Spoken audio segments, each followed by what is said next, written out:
I can think of no better week than this week for the church's calendar to bring us to what is known as Good Shepherd Sunday. What a week, huh?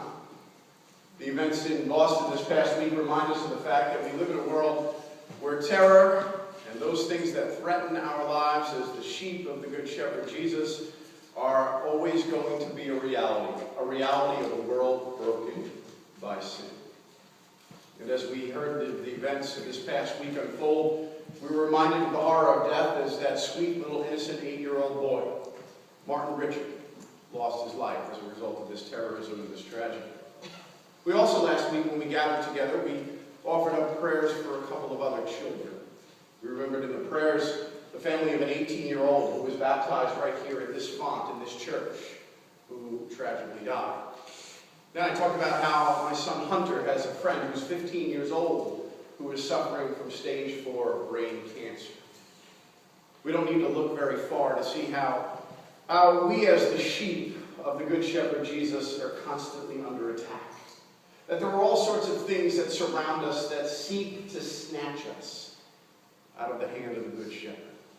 There are all sorts of threats as we walk through this valley of the shadow of death that seek us to turn us away from that which is good. There are all sorts of things that threaten all of us as the children, as the Lamb of God of all ages, to cause us not to hear the voice of our Good Shepherd in the hopes that we will go astray.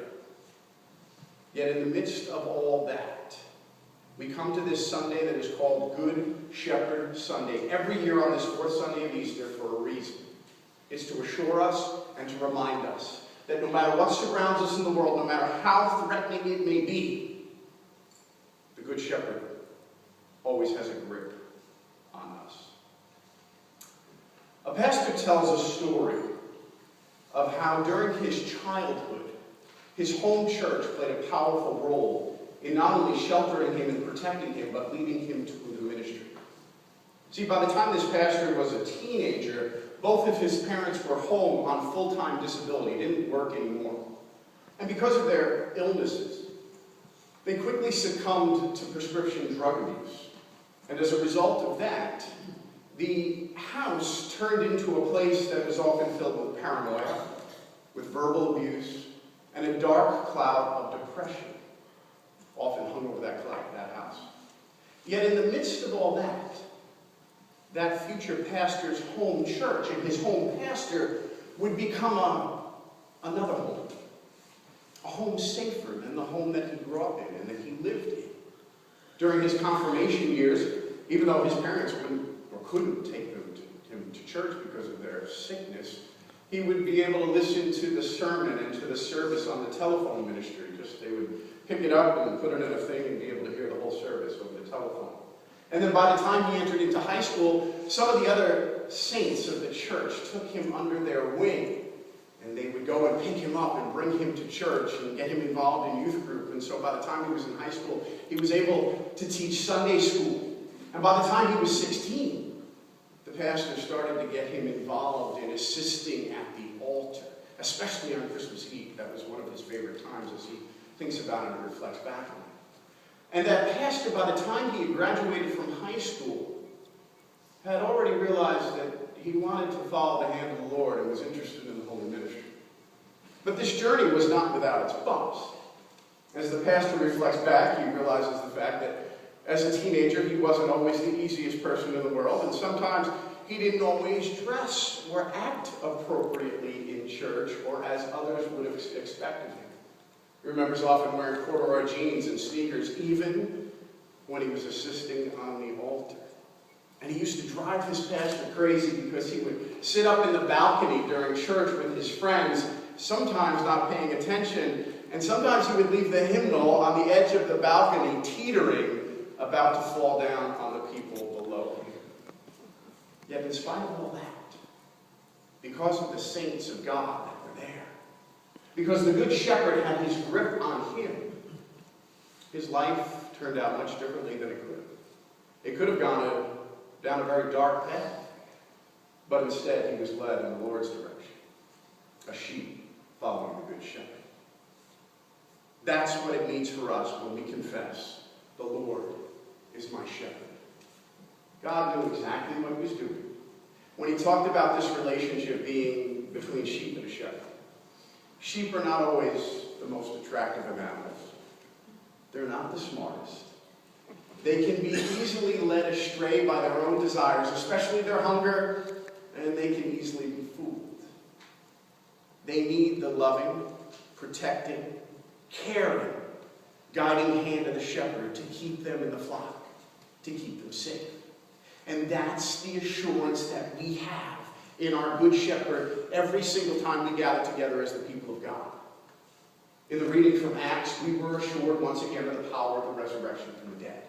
And we were assured, as Peter had that power to raise Tabitha, of the important role that the apostles and their voice, their witness plays for us in our hearing the voice of the Good Shepherd.